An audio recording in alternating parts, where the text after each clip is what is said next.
ഇതിനു മുമ്പ് ഞാൻ പല ഹോട്ടലുകളിലും അലീനെ കൊണ്ടാക്കിയിട്ടുണ്ട്.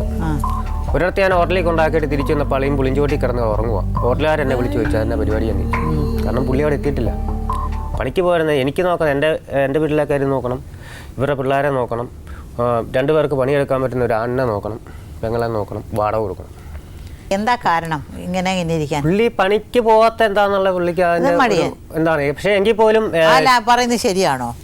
പെങ്ങള് പണിക്ക് പോകുന്നുണ്ട്, ചിലപ്പോ ശരീരത്തിന് എന്തെങ്കിലും ആകാഴി വന്നാൽ ഞാൻ മാറി എവിടെയെങ്കിലും കിടക്കുമെന്നുള്ളത് ശരിയാണ്. ഇപ്പൊ കല്യാണം കഴിഞ്ഞിട്ട് ഇത്രയും വർഷമല്ലേ, ഒരു 4 മാസം പണിയെടുത്ത് ഞാൻ രാത്രിയും പകലൂടെ പണിയെടുത്തിട്ട് എനിക്കിപ്പം എൻ്റെ കാര്യങ്ങളൊന്നും നടക്കുന്നില്ല. അയ്യോ, അപ്പൊ ഈ 4 മാസം വിവാഹം കഴിച്ചിട്ട് ഇത്രയും വർഷം പ്രശ്നമല്ലേ ഇതൊക്കെ നോക്കുന്നത്? അവർക്ക് പ്രശ്നമുണ്ട്. അവർക്ക് പ്രശ്നമുണ്ടെന്ന് പറഞ്ഞാലും കാരണം ഞാൻ ചെല്ലിന് കൊടുക്കുമ്പോൾ എന്നോടൊന്നും പറയാൻ പറ്റത്തില്ല. കാരണം എൻ്റെ കൂടെ പറപ്പങ്ങളല്ലേ നോക്കും. അവരുടെ മനസ്സിലുണ്ടായിരിക്കും. അല്ലെങ്കിൽ അവളുടെ അമ്മ വരുമ്പോൾ അമ്മ എൻ്റെ അമ്മായിയോട് വിവരം പറയാം. പ്രദീപിന്റെ കുടുംബം തന്നെ ഇത് കാരണം പ്രശ്നമായി നിൽക്കുക. എൻ്റെ കുടുംബം പല പ്രാവശ്യം പ്രശ്നമായിട്ട് പിണങ്ങി പോയതാണ്. അപ്പോൾ എല്ലാം കൂടെ അപ്പോൾ പ്രദീപിന്റെ സപ്പോർട്ടോടെയാണ് ഇവരെ വേണ്ടെന്ന് വെച്ചത്. ഇതിങ്ങനെ ആയി ഇവര് തമ്മില്ല. അപ്പൊ ഞാൻ കുറച്ച് നാള് ഇവരുടെ അടുത്തുനിന്ന് ഞാൻ ഇച്ചിരി അകന്ന് നിന്നെന്ന് പറഞ്ഞാൽ കുറെ നാൾ വരാതെ അപ്പൊ ഇവരൊന്ന് ജീവിക്കുമല്ലോ നമുക്കൊന്നും അറിയാമല്ലോ. കുറെ നാൾ ഞാൻ അകന്ന് നിന്ന് നോക്കി. അന്ന് നോക്കിയിട്ടും രക്ഷയൊന്നുമില്ല. അയ്യോ, അങ്ങനെയാണ് ഇപ്പൊ ഇവര് ഒരച്ഛന്റെ സ്ഥാനത്ത് നിന്ന് എല്ലാം ചെയ്തു. ഇപ്പൊ മൂന്നാമത്തെ ഈ അയാളെ നിങ്ങളാണോ നടത്തിയ? അല്ല, പുള്ളി ഇവരെ ഇങ്ങനെ കാര്യം പറഞ്ഞു. ഞാൻ അന്നേരം പറഞ്ഞു ഇതിപ്പോ 2 കാര്യങ്ങൾ കഴിഞ്ഞാണ് ഇവന്നെ പറഞ്ഞത്. ഇതിപ്പോ ഇങ്ങനെ 2 സംഭവിച്ചിട്ടുണ്ട്. ഇനി 100 ആയി കഴിഞ്ഞാൽ ഒറ്റ എണ്ണത്തിനും വീട്ടിലോട്ട് കയറ്റത്തില്ല. അത് അവനെ വിളിച്ചിട്ട് അവനോടും കാര്യമായിട്ട് പറഞ്ഞ് എല്ലാം പറഞ്ഞ അവസരം നല്ലപോലെ നോക്കി. നമ്മൾ 2 പിള്ളേരുണ്ട്, 2 പിള്ളേരുടെ കാര്യം നിനക്ക് നോക്കാം. നാളെ നിനക്കൊരു കൊച്ചുണ്ടായില്ലെന്ന് പറഞ്ഞ് നാളെ ഒഴിവാക്കുന്നൊരു കേസ് ഇട്ട് വന്നു കഴിഞ്ഞാൽ നമ്മൾ തമ്മിൽ തെറ്റേണ്ട ഗതിയോട് വരും. അങ്ങനത്തെ സാഹചര്യം ഉണ്ടാവില്ല. ഇതിപ്പോ 3ാമത്തെ കല്യാണമായിട്ടൊന്നുമല്ല, കല്യാണമായിട്ടൊന്നും നടന്നിട്ടില്ല. ഇത് കൈ പിടിച്ചു കൊടുത്തു. അതെന്താ കല്യാണം കഴിപ്പിക്കാതെ? ഇത്രയും 15 കൊല്ലം ഇത്രയും സ്നേഹിക്കുന്ന ഒരു മനുഷ്യൻ എന്തുകൊണ്ട് കല്യാണം കഴിപ്പിച്ചില്ല? ഇതൊരു ഇഷ്യൂ ആയിട്ട് വരും എന്നുള്ള എനിക്ക് കറക്റ്റായിട്ട് അറിയാം. വേർപെടുത്താത്തതുകൊണ്ട് അത് കറക്റ്റായിട്ട് എനിക്ക് അറിയാമായിരുന്നു. സമയത്താണെങ്കിൽ ഒരു കോടതിയോ അല്ലെങ്കിൽ ഒരു നിയമപരമായിട്ട് ഇതങ്ങ് നടന്നു പോകുകയാണെന്നുണ്ടെങ്കിൽ അത് അങ്ങനത്തെ ഒരു മനസ്സിൽ എന്തെങ്കിലും ഉണ്ടായിരുന്നു. അതാണ് ഞാൻ ഇതിന് കൂടുതലും നിങ്ങളുടെ വീട്ടുകാരെല്ലാം വിളിച്ചു ഒരു താലി എടുത്ത് കൊടുത്ത് കല്യാണം കഴിപ്പിക്കുക. നേരത്തെ നിങ്ങളോട് സജി ആവശ്യപ്പെട്ടു അന്ന് കല്യാണം കഴിപ്പിക്കണമെന്ന്? നേരത്തെ എന്നോട് ഒന്നിങ്ങനെ പറഞ്ഞു. ഞാൻ അതിനകത്ത് എതിർത്തെങ്കിൽ എനിക്ക് എതിർക്കാതിരിക്കാൻ പറ്റത്തില്ല. അതെന്താ എതിർത്തെന്ന് പറഞ്ഞാൽ ഇതിങ്ങനെ 2 അനുഭവങ്ങൾ ഉണ്ടായി കഴിഞ്ഞതിന് ശേഷം നമ്മൾ വീണ്ടും ഇതിനെ കുറിച്ച് ചിന്തിക്കാനോ ഇനി ഇതിന്റെ പുറകിൽ എനിക്ക് നടക്കാനോ എന്നെ കൊണ്ട് പറ്റത്തില്ല. കാരണം എൻ്റെ ഒരു ജീവിതമാണ് എനിക്ക് നോക്കാതിരിക്കാൻ പറ്റില്ല. അങ്ങനെ ഈ അഭിപ്രായം കൊണ്ടുവന്നത് അയാളാണോ? എന്നോട് നേരിട്ട് പറയാൻ ബുദ്ധിമുട്ടായിരുന്നു. വേറെ ആളെ കൊണ്ട് പറയിപ്പിച്ചു. ഞാൻ അറിഞ്ഞെങ്കിലും ഞാൻ അറിഞ്ഞ ഭാവം നടിച്ചില്ല. ഞാൻ ഇവരോട് അങ്ങോട്ട് ചോദിച്ചില്ല. ഇത് ഇപ്പൊ അവരെങ്ങനെയാ കഴിയുന്നത്? ഇവര് കുഴപ്പമില്ല. അവരിപ്പോ സന്തോഷമായിട്ട് വീടൊക്കെ വെച്ചു. 2 പിള്ളേരെ അയാളാണോ നോക്കുന്നത്? ഇപ്പൊ അവരുടെ കൂടെ തന്നെയാണ്. എന്റെ കൂടെ ആയിരുന്നു. വലിയ മനസ്സുള്ള ഒരാളാണല്ലോ. അങ്ങനെ ഇങ്ങനെ ഇവർക്ക് വേണ്ടി ഒരുപാട് കാര്യങ്ങൾ ഞാൻ ചെയ്തു കൊടുത്തു. ഇവരുണ്ടായിരുന്ന സമയത്തും ഇവരുടെ കല്യാണം കഴിഞ്ഞ് ഇവർക്ക് വീട്ടിൽ നിന്ന് ഒരുപാട് സാധനങ്ങൾ ആഴ്ചയിൽ 1 പ്രാവശ്യമെങ്കിലും ഇവരെ കാണാൻ പോവുകയും അവർക്ക് വേണ്ട സാധനങ്ങൾ എന്തെങ്കിലും നമ്മളെ കൊണ്ട് പറ്റുന്ന എന്ത് സഹായം വേണമെങ്കിലും ഇഷ്ടംപോലെ സാധനങ്ങൾ ഇഷ്ടംപോലെ. കാരണം എനിക്കൊരു പെങ്ങളെ ഉള്ളെന്നുള്ളൊരു മനഃഭാവം എൻ്റെ ഒറ്റ പെങ്ങളെ ഉള്ളൂ. ആ ഒരു മനഃഭാവം. പിന്നെ എന്താന്ന് പറഞ്ഞാൽ ഈ ചെറുപ്പം തൊട്ടേ ഞങ്ങളെ പിടിച്ചു നിർത്താൻ ആരും ഇല്ലായിരുന്നു. അമ്മ മാത്രമേ ഉള്ളായിരുന്നു. സ്ഥലമൊക്കെ ഒരുപാട് ഉണ്ടായിരുന്നു. കാരണവരെല്ലാം നശിപ്പിച്ച് കളഞ്ഞു. പിന്നെ ഞങ്ങൾ വാടകയ്ക്കായിരുന്നു. ഇപ്പം ഒന്നിൽ നിന്ന് പച്ച പിടിച്ച് കയറി വരുന്നുള്ളൂ. അങ്ങനെയുള്ള കുട്ടികളോടുകൂടി ഒരു സ്ത്രീയെ വിവാഹം കഴിച്ചു. സ്നേഹത്തോടുകൂടി 15 കൊല്ലം ഒരുമിച്ച് ജീവിച്ചു. അങ്ങനെയുള്ളൊരു മഹാമനുഷ്യനെ സജുവിനെ നമുക്കിപ്പോൾ സ്വാഗതം ചെയ്യാം. മലയോര ഗ്രാമമായ കോരിത്തോടിനടുത്തുള്ള കുഴിമാവ് സ്വദേശിയാണ് സജു. കാപട്യങ്ങളൊന്നുമില്ലാത്ത കഠിനാധ്വാനി. സജു യാദർശികമായാണ് ശോഭനാകുമാരിയെ പരിചയപ്പെടുന്നത്. ആ പരിചയം പേരിട്ട് വിളിക്കാനാവാത്ത ഒരടുപ്പമായി വളർന്നു. ഒടുവിൽ 2 കുട്ടികളോടൊപ്പം നിറഞ്ഞ മനസ്സോടുകൂടി അയാൾ അവളെ സ്വന്തം ജീവിതത്തിലേക്ക് സ്വീകരിച്ചു. 14 വർഷമായി താലിച്ചരടിൻ്റെയോ സമുദായ പിന്തുണയുടെയോ ബലമില്ലാതെ ദാരിദ്ര്യത്തിലും ഇല്ലായ്മകളിലും അവർ സമാധാനത്തോടും സന്തോഷത്തോടും കൂടി ഒരുമിച്ച് ജീവിക്കുന്നു.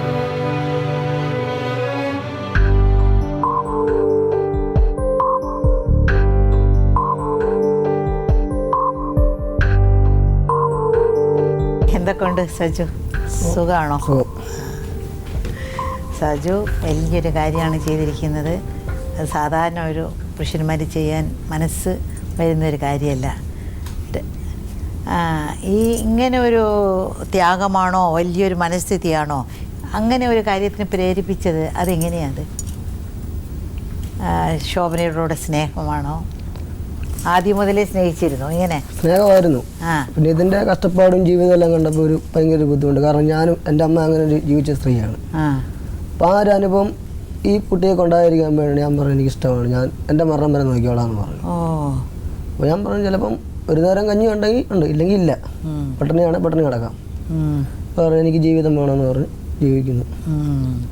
സന്തോഷം. അത് ദുഃഖവും സങ്കടവും പ്രയാസം എല്ലാം കാണും. രണ്ട് കുട്ടികളും സ്വന്തം കുട്ടികളെ പോലുള്ള ആ ഒരു മനസ്ഥിതി മക്കളെ പോലെ ഞാൻ തോന്നുന്നു. അപ്പോൾ സ്വന്തം അച്ഛൻ വന്ന് ഇനിയും വേണമെന്നൊക്കെ പറഞ്ഞാലോ? അത് പിള്ളേർ തീരുമാനിക്കും. പിള്ളേരെ തീരുമാനിക്കും, നമ്മൾ പറഞ്ഞു കൊടുത്തില്ല, പിള്ളേർ തീരുമാനിക്കും. ഞാൻ ചിലപ്പോഴൊക്കെ ചോദിക്കും അച്ഛൻ വന്ന് വിളിച്ചാൽ പോകത്തില്ലെന്ന് പറയും, ഈ അച്ഛൻ മതി എന്ന് പറയും.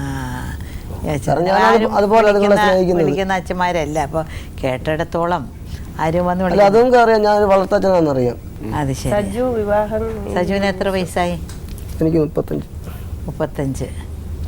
അപ്പോൾ 20 വയസ്സ് കല്യാണം കഴിച്ചോ? ആ പക്വത ഇല്ലാത്ത ആ സമയത്ത് തന്നെ നിങ്ങൾക്ക് ഇത്രത്തോളം എങ്ങനെ ചിന്തിക്കാനൊത്തോ? 20 വയസ്സെന്ന് പറഞ്ഞൊരു ചെറിയ കുട്ടിയുടെ മനസ്സാണല്ലോ, ഒരു പാകത വരാത്തൊരു പ്രായത്തിൽ പോലും ഇങ്ങനെ വന്ന വലിയ കാര്യം തന്നെ. അന്നങ്ങനെ തോന്നി, ജീവിക്കണമെന്ന് തോന്നി. ഞാൻ നേരത്തെ ഇങ്ങനെ വീട്ടിലൊക്കെ ആണെങ്കിലും വണ്ടിപ്പണിയായിരുന്നു എനിക്ക് ആദ്യം. വണ്ടിയിലൊക്കെ പോയി കഴിഞ്ഞാൽ 6 മാസം കഴിഞ്ഞൊക്കെ വരുള്ളൂ. പോയത് പോലെ. ശരി. അങ്ങനെയൊക്കെ വളരെ സന്തോഷമായിട്ട് കഴിയുന്നതാണല്ലോ പറയുന്നത്. ഇപ്പൊ പണിക്ക് പോയിട്ട് 5 മാസമായി. കാരണം മഴയൊക്കെ ഉണ്ട്, പണി കുറവാ. അത് ശരി. ആ ഒരു ബുദ്ധിമുട്ടിലൊക്കെ ഉണ്ടെങ്കിൽ ഇപ്പൊ എങ്ങനെയാ ജീവിക്കുന്നത്? ഇപ്പൊ ദൈവം ഒരു ബുദ്ധിമുട്ട് വരുത്തിയിട്ടില്ല. അത് ശരി. കാരണം പണിയില്ലാതെ ആളും എന്തെങ്കിലുമൊക്കെ ഒരു കിലായിരിക്കുള്ള മാർഗം നമ്മൾ എവിടെയെങ്കിലൊക്കെ കണ്ടെത്തും. നിങ്ങളെ വേണ്ടെന്ന് വെച്ചൊരു പെണ്ണാണ്. ഇവരെത്ര സന്തോഷമായിട്ട് വെച്ചിരിക്കുന്നു. ഇതിനെപ്പറ്റി എന്താ നിങ്ങൾക്ക് പറയാനുള്ളത്? നിങ്ങൾക്ക് സന്തോഷം തോന്നുന്നുണ്ടോ? കുറച്ച് നാളെങ്കിലും നിങ്ങളിവിടെ ജീവിച്ചൊരു സ്ത്രീയല്ലേ, ഇപ്പോൾ സന്തോഷമായിട്ട് ജീവിക്കുന്നു കാണുമ്പോൾ നിങ്ങൾക്ക് എന്താ പറയാനുള്ളത്? നിങ്ങളുടെ കുറ്റമില്ലായിരുന്നു. ഇപ്പോൾ ഇത്രയും കൊല്ലം അവരുടെ ജീവിക്കുന്നല്ലോ.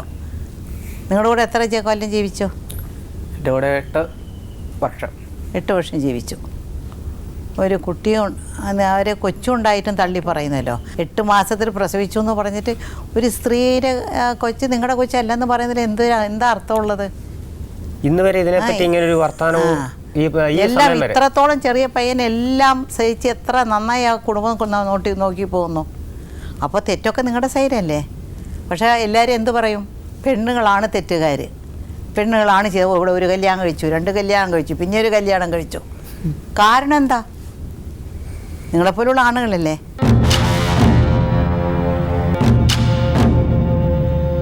സജുവിന് എന്താ ശോഭനയെ പറ്റിയുള്ള അഭിപ്രായം?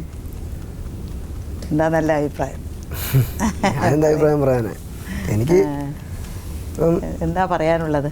ഞാനിപ്പോൾ ഇവിടെ ചോദിച്ചു ആരെന്നാ പറഞ്ഞെന്ന് ശോഭ ഞാൻ വിട്ടുകൊടുക്കുക. കാരണം ഞാൻ അതുപോലെ സ്നേഹിച്ചൊരു പെണ്ണാണ്. ശോഭന കുട്ടികളുടെ അച്ഛൻ ആരാണെന്ന് പറയണമെന്നാണ് ഇഷ്ടം. സജീന്ദ്രൻ്റെ കൊച്ചു തന്നെ ഇപ്പം വളരുന്നതോളം കാലം സജുവിൻ്റെ കുട്ടികളാണ്. എനിക്ക് ശോഭനയോട് ചോദിക്കാനുള്ള, ശോഭനകുമാരി സജുവിനോടൊപ്പം ജീവിക്കാനായിട്ട് തുടങ്ങിയപ്പോൾ നിങ്ങൾ പ്രസവം നിർത്തുന്ന ശസ്ത്രക്രിയയ്ക്ക് വിധേയമായിട്ടുണ്ടോ? അതായത് 2 കുട്ടികൾ, രണ്ടാമത്തെ പ്രസവം സിസേറിയനായിരുന്നു. അപ്പോൾ PPS ചെയ്തിട്ടുണ്ടായിരുന്നോ? ഇനിയും കുട്ടികൾ ഉണ്ടാകില്ല എന്നുള്ളത് കൊണ്ടാണോ ഇപ്പോൾ ഈ സജു ഈ 2 കുട്ടികളെയും ഏറ്റെടുത്തോളാം എന്ന് പറഞ്ഞത്? അതോ ഇനി നാളെ നിങ്ങൾക്കൊരു കുട്ടി ഉണ്ടാകാൻ സാധ്യതയുണ്ടോ? ഞാൻ പറഞ്ഞായിരുന്നു, ഓപ്പറേഷത്തിനോട് പ്രസവം നിർത്തിയായിരുന്നു പറഞ്ഞായിരുന്നു. പ്രസവം നിർത്തിയിട്ടുണ്ട്, നേരത്തെ പറഞ്ഞായിരുന്നു. അറിഞ്ഞിട്ടാണ് സജു ഈ 2 കുട്ടികളെ സ്വന്തം കുട്ടികളായിട്ട് ഏറ്റെടുത്തിരിക്കുന്നത്. ഞാൻ എല്ലാ കാര്യങ്ങളും പറഞ്ഞായിരുന്നു. ഇനി പറഞ്ഞില്ലേ നമുക്ക് പിന്നീട് നമുക്ക് ഒരു രക്ഷയില്ല. പിള്ളേരെ കൊണ്ട് പിള്ളേർ വളരുന്നതായിട്ട് പിള്ളേരെ വളർത്തി എങ്ങനെയും പോകാന്നുള്ള കണ്ടീഷനായിരുന്നു. ഓക്കെ. എന്നാലും മറ്റുള്ളവരുടെ ജീവിതം വേണ്ടെന്ന് പറഞ്ഞു. ഇവരെല്ലാം 2 പേരും പറഞ്ഞ കഥയിൽ നിന്നും എല്ലാം അദാലത്ത് കേട്ടു. ഇനി ഇവർക്ക് ഓരോരുത്തർക്കും ന്യായം കിട്ടണം. അറിവില്ലായ്മ മൂലമോ അല്ലെങ്കിൽ സാഹചര്യങ്ങളുടെ സമ്മർദ്ദം മൂലമോ ജീവിതം വളരെ ലഘുവായി കണക്കാക്കുന്ന ഒരു കൂട്ടം ആളുകളാണ് നമ്മുടെ മുമ്പിൽ പ്രശ്ന പരിഹാരത്തിനായിട്ട് വന്നിട്ടുള്ളത്. ഇതിനകത്ത് മുഖ്യ കക്ഷികളായിട്ടുള്ള സജീന്ദ്രനും ശോഭനകുമാരിയും അവർ വിവാഹബന്ധത്തിൽ ഏർപ്പെട്ടു എന്ന് പറയുന്ന സമയത്ത് തന്നെ വിവാഹിതരാണ്. ഈ വിവാഹത്തെക്കുറിച്ച് നമുക്കൊന്നും കൃത്യമായിട്ട് പറയാനായിട്ട് സാധിക്കില്ല. പക്ഷെ എന്നിരുന്നാലും സജീന്ദ്രൻ നേരത്തെ ശോഭനകുമാരിയെ വിവാഹം കഴിക്കുമ്പോഴേക്കും വിവാഹം കഴിച്ചു, വേറെ മറ്റൊരു സ്ത്രീയെ വിവാഹം കഴിച്ചിരുന്നു എന്ന് സമ്മതിക്കുന്നുണ്ട്. ആ വിവാഹമോചനം നേടാതെയാണ് ശോഭനകുമാരിയെ സജീന്ദ്രൻ വിവാഹം കഴിച്ചിട്ടുള്ളത്. ആ ബന്ധത്തിൽ അവർക്കൊരു കുട്ടിയുമുണ്ട്. ഇന്നിപ്പോൾ 2 കുറ്റങ്ങൾ സജീന്ദ്രനിൽ കാണുവാനായിട്ട് ഈ അദാലത്തിന് സാധിക്കും. ഒന്ന്, ആദ്യത്തെ വിവാഹം നിലനിൽക്കെ തന്നെ മറ്റൊരു സ്ത്രീയെ വിവാഹം കഴിച്ചു. 2, അതിൽ അവർക്കുണ്ടായിട്ടുള്ള കുട്ടിയുടെ പിതൃത്വം ഏറ്റെടുക്കാൻ തയ്യാറാവുന്നില്ല, അല്ലെങ്കിൽ നിഷേധിക്കുന്നു എന്നുള്ളത്. ഈ 2 പ്രശ്നങ്ങളും വളരെ ഗുരുതരവും സങ്കീർണവുമായിട്ടുള്ള പ്രശ്നങ്ങളാണ്. കോടതിയുടെ ഇടപെടലിലൂടെ മാത്രമേ ഇത് പരിഹരിക്കാൻ സാധിക്കുള്ളൂ. പിന്നെ ഇതിനകത്തുള്ള മൊത്തം കുഴഞ്ഞു മറിഞ്ഞു കിടക്കുകയും ഇരുണ്ട് കിടക്കുകയും ചെയ്യുന്ന ഈ പ്രശ്നങ്ങളിലുള്ള ഒരേ ഒരു വെള്ളി രേഖ മൂന്നാമതൊരു പുരുഷനായി ശോഭനകുമാരിയുടെ ജീവിതത്തിൽ വരുന്ന സജുവിൻ്റെ വരവാണ്. ഇനി കുട്ടികൾ ഉണ്ടാവില്ല എന്നറിഞ്ഞ് മറ്റു 2 പുരുഷന്മാരുടെ കുട്ടികൾ അവർക്കുണ്ടെന്നറിഞ്ഞിട്ടും എത്ര വിശാല ഹൃദയത്തോടു കൂടിയാണ് സജു ശോഭനകുമാരിയെ തൻ്റെ ഭാര്യയായി സ്വീകരിക്കുന്നത്. 15 നീണ്ട വർഷക്കാലത്തോളം അവർ ഒത്തൊരുമിച്ച് ജീവിച്ചു. ശോഭനകുമാരി 3 പുരുഷന്മാരോടൊപ്പം ദാമ്പത്യ ജീവിതം നയിച്ചു എന്ന് അവകാശപ്പെടുന്നുണ്ടെങ്കിൽ പോലും അവരുടെ മുൻ 2 വിവാഹങ്ങളെക്കുറിച്ച് വ്യക്തമായിട്ടുള്ള തെളിവുകളില്ല. എന്നാൽ സജീന്ദ്രൻ ശോഭനകുമാരി വിവാഹം കഴിച്ചു എന്ന് സമ്മതിക്കുന്ന സമയത്ത് തന്നെ മുൻപ് മറ്റൊരു സ്ത്രീയുമായി വിവാഹം കഴിച്ചിരുന്നു എന്നുള്ളത് സജീന്ദ്രൻ തന്നെ സമ്മതിക്കുന്നുണ്ട്. എന്തു തന്നെയായിരുന്നാലും, പഴയ അധ്യായം എന്തു തന്നെയായിരുന്നാലും, ഇന്നിപ്പോൾ സജുവും ശോഭനകുമാരിയുമായിട്ട് ഒരുമിച്ച് ഭാര്യ ഭർത്താക്കന്മാരായി ജീവിക്കുന്നതിന് യാതൊരു തടസ്സവുമില്ല. ഇതിനിടയിലുള്ളത് 2 കുട്ടികളാണ്. അവരുടെ കാര്യത്തിൽ നാച്ചുറൽ ഗാർഡിയനാണ് ശോഭനകുമാരി. കാര്യം മാതാവാണ് 2 കുട്ടികളുടെയും.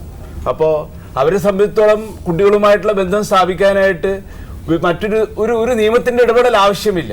പക്ഷെ ഇന്നിപ്പോൾ അവരെ സംരക്ഷിക്കുന്ന ശോഭനകുമാരിയുടെ ഭർത്താവെന്ന് അവകാശപ്പെടുന്ന സജുവിന് അവരുടെ രക്ഷകർത്തൃത്വം വേണമെന്നുണ്ടെങ്കിൽ ഗാർഡിയൻ ആൻഡ് വാർഡ്സ് ആക്ട് അനുസരിച്ചിട്ട് കോടതിയെ സമീപിച്ചിട്ട് ഹർജി ഫയലാക്കി താൻ അവരുടെ രക്ഷകർത്താവാണെന്നും അവരുടെ നാച്ചുറലായിട്ടുള്ള ഗാർഡിയൻ ശോഭനകുമാരിയുമാണെന്നുള്ളതും സജീന്ദ്രന് നോട്ടീസ് കൊടുത്തും ആദ്യത്തെ കുട്ടിയുടെ പിതാവിന് നോട്ടീസ് കൊടുത്തും ഹർജി ഉത്തരവാക്കി വാങ്ങി സുഗമമായിട്ട് ഭാര്യയും ഭർത്താവുമായി 2 കുഞ്ഞുങ്ങളോടൊപ്പം ജീവിക്കാനായിട്ട് സാധിക്കും. ഇപ്പം ഞാനിത്രയും കേട്ടപ്പോൾ ഇത് കല്യാണങ്ങളുടെ ഒരു ബഹളമാണ്.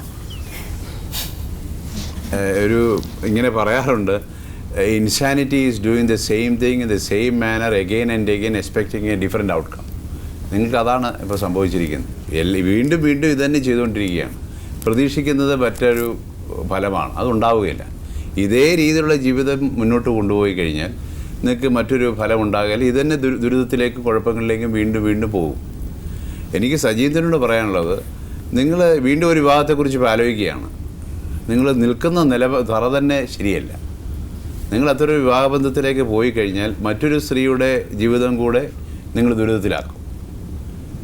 നിങ്ങളൊട്ടും സീരിയസ് അല്ല. നിങ്ങൾ ജീവിതത്തെ ഗൗരവമായി സമീപിക്കുന്നതേയില്ല. ആദ്യത്തെ വിവാഹബന്ധത്തെക്കുറിച്ച് നിങ്ങൾക്കൊന്നും അറിയില്ല. അത് ശരിയായ രീതിയിലാണ് നിയമപ്രകാരം നടത്തിയാണോ എന്നുള്ള ഞങ്ങളുടെ ചോദ്യത്തിന് നിങ്ങൾക്ക് വ്യക്തമായൊരു മറുപടി തരാനാവുന്നില്ല. അതാണ് ഏറ്റവും പ്രധാനമായിട്ടുള്ള കാര്യം. അത് വിവാഹബന്ധം ശരിയായ രീതിയിൽ നടത്തിയിട്ടുണ്ടെങ്കിൽ രണ്ടാമത്തെ ശോഭനീയമായിട്ടുള്ള വിവാഹമോചനം നടത്താത്തിടത്തോളം സ്ഥിതിക്ക്, കോടതി മുഖാന്തരം നടത്താത്തിടത്തോളം സ്ഥിതിക്ക് ആ വിവാഹബന്ധം നിലനിൽക്കുകയാണ്. നിങ്ങൾക്ക് വീണ്ടും വിവാഹം കഴിക്കണമെങ്കിൽ ആ സ്ത്രീയോടാണ് വിവാഹമോചനം നേടേണ്ടത്, അല്ല ശോഭനകുമാരിയോടല്ല. കാരണം ശോഭനകുമാരിയോട്ട് നടത്തിയ വിവാഹബന്ധം നിലനിൽക്കുന്നതല്ല, അതിന് നിയമസാധുതയില്ല. നേരെ മറിച്ച് അതുപോലെ തന്നെ പ്രദീപിനോട് എനിക്ക് ചോദിക്കാനുള്ളത്, നിങ്ങളൊരു സഹോദരിയെ, നിങ്ങൾ ഒറ്റ സഹോദരിയല്ലേ, വളരെ സ്നേഹിക്കുന്ന സഹോദരി എന്നാണ് പറയുന്നത്. സഹോദരിയുടെ വിവാഹം നിങ്ങൾ നടത്തുമ്പോൾ വരാൻ പോകുന്ന പുരുഷനെക്കുറിച്ച് നിങ്ങൾ അന്വേഷിക്കണ്ടേ? അയാൾക്ക് അദ്ദേഹത്തിന് വേറൊരു വിവാഹബന്ധം ഉണ്ടായിരുന്നുവോ എന്ന് അന്വേഷിക്കേണ്ട ബാധ്യത ശോഭനകുമാരിക്കല്ലല്ലോ. അതിൽ നിങ്ങൾക്ക് വലിയ ഗുരുതരമായ പിഴവ് പറ്റി. ആ പിഴവിൽ നിന്നാണ് പിന്നീട് ഇതെല്ലാം ഉണ്ടായത്. പിന്നീട് വീണ്ടും ഒരു വിവാഹബന്ധത്തിലേക്ക് സഹോദരി ഇപ്പോൾ പോയിരിക്കുകയാണ്. ഞങ്ങളിപ്പോൾ ആലോചിച്ചിട്ട് എനിക്ക് വ്യക്തമായിട്ട് തോന്നുന്നത്, ഇപ്പോൾ ഈ ആദ്യത്തെ വിവാഹബന്ധം വേർപെടുത്താത്തിടത്തോളം സ്ഥിതിക്ക് രണ്ടാമത്തെ വിവാഹബന്ധം നിയമസാധ്യത ഇല്ലാത്തതുകൊണ്ട് ഇവർക്ക് രണ്ടുപേർക്കും വിവാഹം കഴിക്കുന്നത് തടസ്സമില്ല. അത് നിയമപ്രകാരം ആലോചിച്ച് നടത്താവുന്നതാണ്. അങ്ങനെയാണെങ്കിൽ പറഞ്ഞ മറ്റ് പ്രശ്നങ്ങളൊന്നുമില്ല, അവർക്ക് നിയമപ്രകാരം ജീവിക്കാം.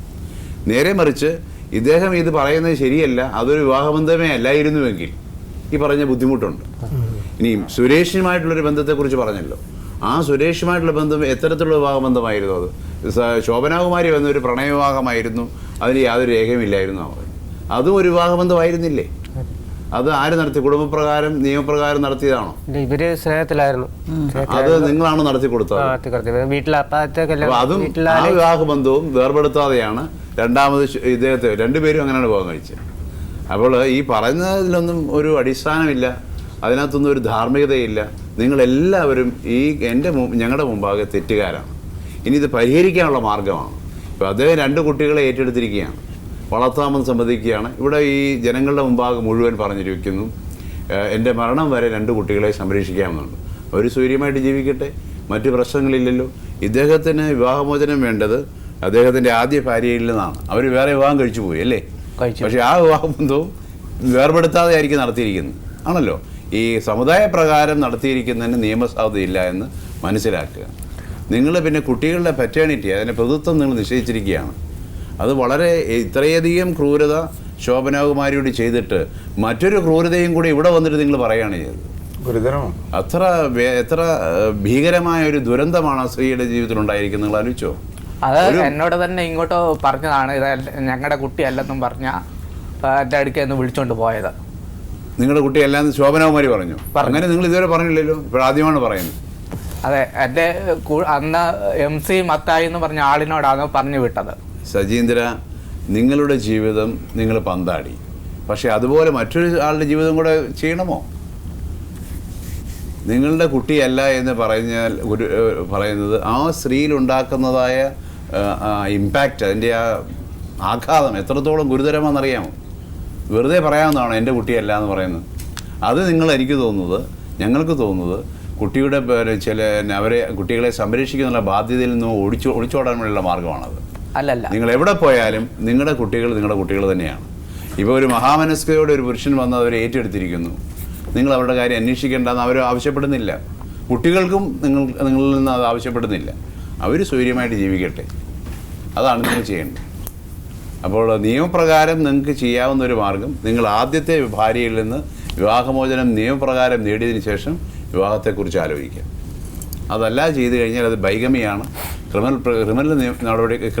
കുറ്റമാണത്, ശിക്ഷാർഹമായ കുറ്റമാണ്.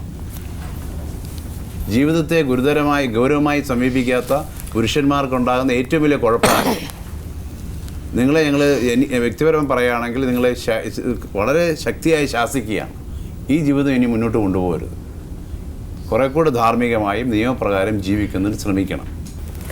വിവാഹം കഴിക്കുക, ഉപേക്ഷിക്കുക, വീണ്ടും വിവാഹം കഴിക്കുക, ഉപേക്ഷിക്കുക, ഈ ഒരു ചിത്രമാണ് നമ്മളിവിടെ കാണുന്നത്. 2 കൂട്ടരും, ഇപ്പോൾ സജീന്ദ്രനെ സംബന്ധിച്ചാണെങ്കിലും ശോഭനാകുമാരിയെ സംബന്ധിച്ചാലും പറയുന്നത് പല വിവാഹ ബന്ധങ്ങൾ കുറച്ച് കാലത്തേക്ക് കൊണ്ടുപോകുന്നു, അത് വേണ്ടെന്ന് തോന്നുന്നു, വീണ്ടും പുതിയ വിവാഹത്തിൽ ഏർപ്പെടുന്നു എന്നൊക്കെയുള്ള ഒരു ജീവിത ശൈലിയാണ് തുടർന്നുകൊണ്ട് വന്നിരിക്കുന്നത്.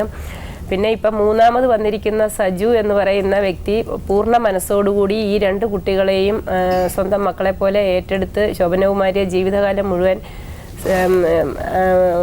പോറ്റിക്കോളാം എന്നുള്ള ഒരു വാക്ക് ഈ അദാലത്തിൽ പറഞ്ഞിരിക്കുകയാണ്. സജീന്ദ്രനെ സംബന്ധിച്ച് പറയുകയാണെങ്കിലും അഡ്വക്കേറ്റ് മെമ്പറും ജഡ്ജും പറഞ്ഞതുപോലെ എത്രയും വേഗം നിങ്ങൾ ഈ ആദ്യത്തെ ഭാര്യയിൽ നിന്ന്, അതായത് ശോഭനാകുമാരിയെ വിവാഹം കഴിക്കുന്നതിന് മുമ്പുണ്ടായിരുന്ന ആ സ്ത്രീയിൽ നിന്നാണ് നിങ്ങൾ വിവാഹമോചനം നേടേണ്ടത്. അതിനുശേഷമേ പുതിയൊരു വിവാഹത്തെക്കുറിച്ച് നിങ്ങൾ ചിന്തിക്കാവൂ.